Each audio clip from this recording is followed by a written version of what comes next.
So I missed a lot of stories this week. I was kind of busy, didn't get videos out. I am going to try to start doing at least like 5 videos a week on the weekdays. But anyways, one of the stories I missed that I wanted to talk about was Elizabeth Warren doing her DNA test that showed that possibly she's a small percentage Native American. For those of you that missed it, I don't know how you did. It was big news, but the gist of it is she proved that it's possibly that she used some test that possibly showed that she's like has an infinitesimal small amount of possible Native American DNA, though actually the test didn't show against Native American. It showed against like people from South American countries, things of that nature. It doesn't really matter. The point is that she might have a very, very small percentage part of her that's Native American, so small that in fact the average person living in America has a slightly higher percentage of her of Native American. But to me, I don't care. There's 2 things I want to focus on.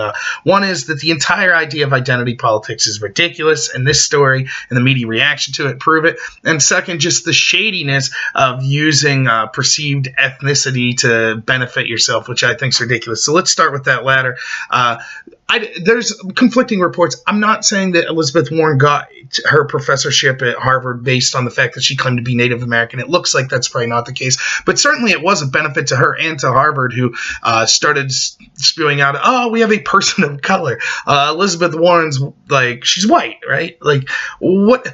It's so ridiculous that this is being used for personal benefit. And in reality, if you really had respect for Native Americans, you would never try to use their suffering that they've had in their history to get some sort of benefit for yourself.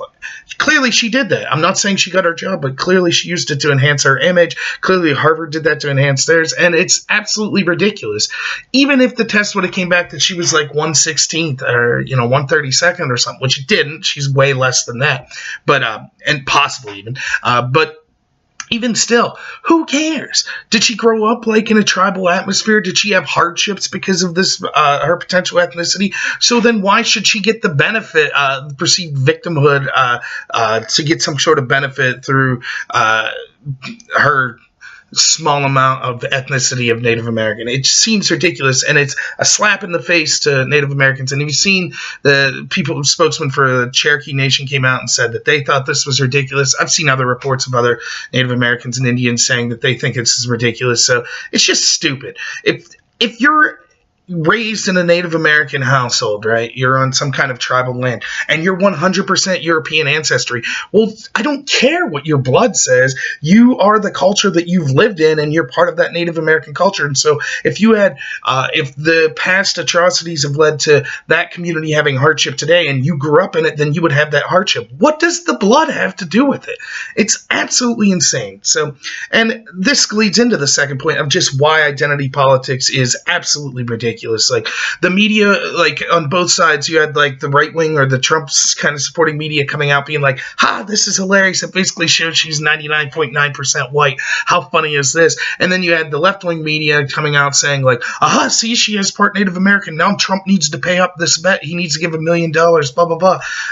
It's just so stupid. Who cares about any of this, right? Like, I understand. Look, if you are the type of person that wants to have pride in, where you come from and your ancestors, good for you, but that shouldn't be your focal point. That shouldn't be the thing that you identify most with yourself. Like, to me, I look at it like astrology. Like, I don't care what your sign is. Like, oh, I'm a Gemini. Yeah, great. That means nothing to me. Oh, yeah, I'm 1/4 Irish, 1/4 Italian. I equally don't care about that. Tell me about you.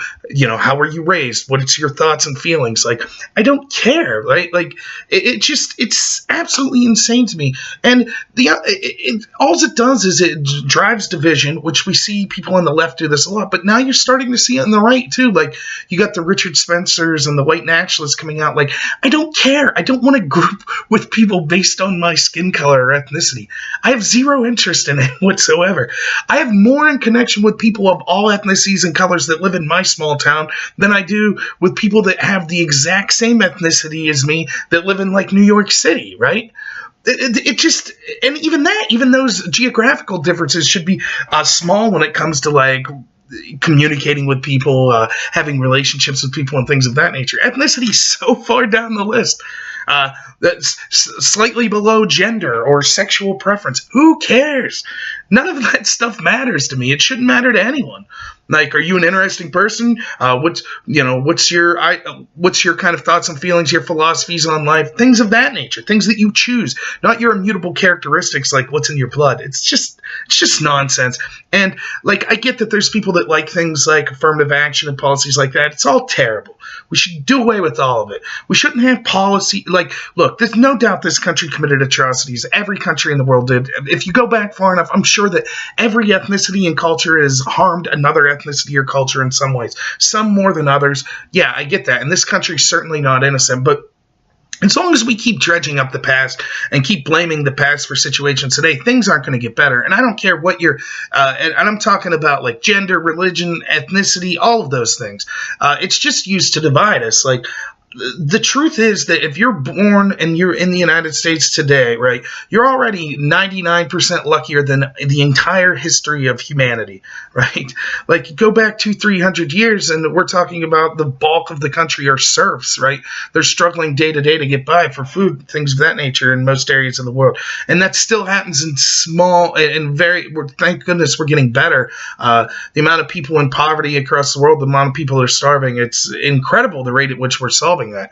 So that's a good thing. Things are getting better. Always could do better, don't get me wrong. But just being alive today, you're incredibly lucky. Like, you have an incredible, everyone wants to use this term like white privilege or male privilege or discuss privilege. And it's like, what about like time privilege? Like, we live, just the time we live in gives us an incredible amount of privilege. You're 99% most privileged to live in this time. And then if you live in a country like the United States or another like first world country, then you're the top 99% of the 99, right? Or top 90% of the 99. And if you're lucky enough to have access to the internet and computers, or you're going to some university, then you're even at the top tier of those privileged people. So when you hear people, regardless of their ethnicity or gender, discuss other people's privilege, what they're really arguing is that person's 99.996 privileged, and I'm only 99.995 privileged. So that 1 degree of privilege they have more than me is worth fighting about. Nah, it's not. It's stupid.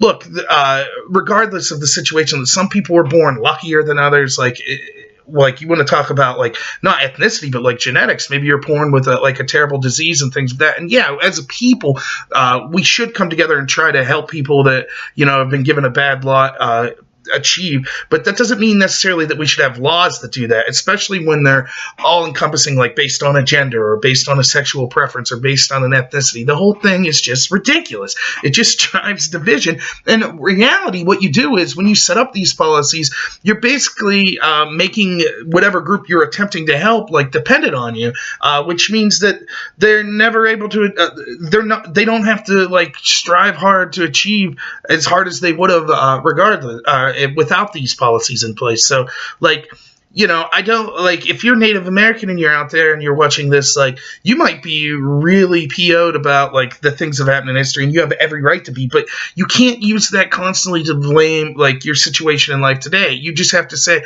I'm going to achieve in spite of that and show everyone that myself as an individual and people that come from my culture are every bit as capable of being successful and smart and as intelligent and good at whatever job you're doing or whatever hobby or passion you have, regardless of history, right?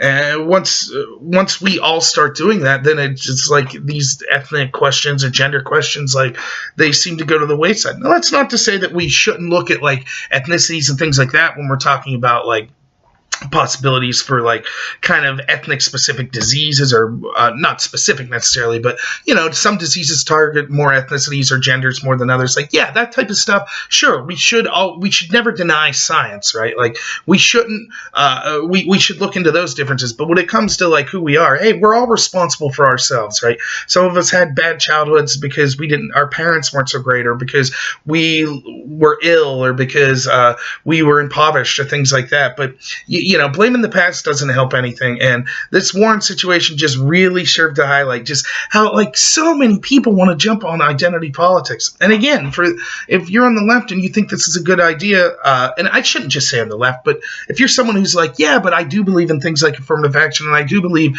that some of these ethnicities are that have been historically oppressed by the country should band together and should have policies that help them. Just keep in mind that you're going to start to see the opposite on the other side. right? It's only a matter of time before you see, you're already seeing it, right? I saw an interview once where I think it was Richard Spencer. For those of you who don't know, he's like this white nationalist type guy, wants like a white country. It's absolutely ridiculous. But he says that the biggest driver of his group, of support for his groups, are groups like Black Lives Matter or other identitarian groups, right? Black Lives Matter specifically, I guess I'll briefly mention it. Like, they made a huge mistake. There's a problem with police brutality in this country and police corruption. There is. I don't think it's as widespread as some people would have you believe, but nonetheless, there's clearly bad cops out there, and there's clearly good cops, or at least I won't even say good cop. There are clearly cops that don't want to rat out the bad cops, right? And so it leads to a lot of bad situations. And there's bad shootings where cops shoot people. And there's probably racist cops.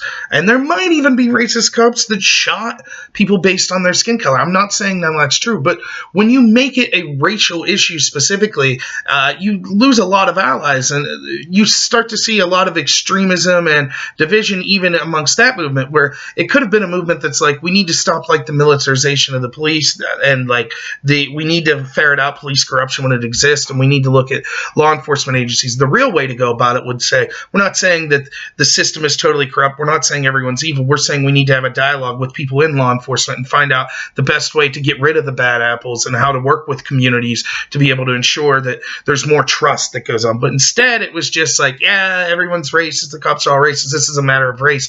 And I think that was a huge strategic blunder. So that in just that identitarian movement, you can see like the problems with it. So, yeah, Elizabeth Warren, absolute joke. She ought to be ashamed of herself. If, like, trying to use, I can't remember who I saw say this, but it might have been Victor David. No, it was Jordan Peterson, right, that said, discussing these people on campuses that are shouting about people's privileges and things of that nature. They want the benefit of being privileged, which is that wealth, to go to a great university. Elizabeth Warren, is why I bring it up, would be, she wants to be wealthy, she wants to be powerful, all the things you lump in with privilege, right? She wants all that, but then she also wants the perceived benefits of being oppressed, where she wants that victimhood status. She wants to be able to go out and do that. Same with these people on campuses. It's like, no, you don't get to have both. Like, that's ridiculous. Elizabeth Warren, regardless if it's her own doing or not, at this point is of the most privileged of the privileged of the privileged. I'm just a step down from her, and I'm like just some guy who's below middle income, below middle class. I'm still very privileged. I'm very lucky. Any failures I have in life are totally my fault, have nothing to do with some society keeping me down. So it's just funny to see someone as privileged as Elizabeth Warren trying to use other people's oppression as a benefit for her. And it turns out that she's basically a liar anyways, that her blood didn't show it. So yeah, rambling on here, but identity politics, stupid, ridiculous of Elizabeth Warren to do this, and the media for harping on it. Who cares? I don't care about anyone's ethnicity, sexual preference, gender, etc. I just care about people as individuals and like their thoughts and philosophies on life and such. All right, have a good one.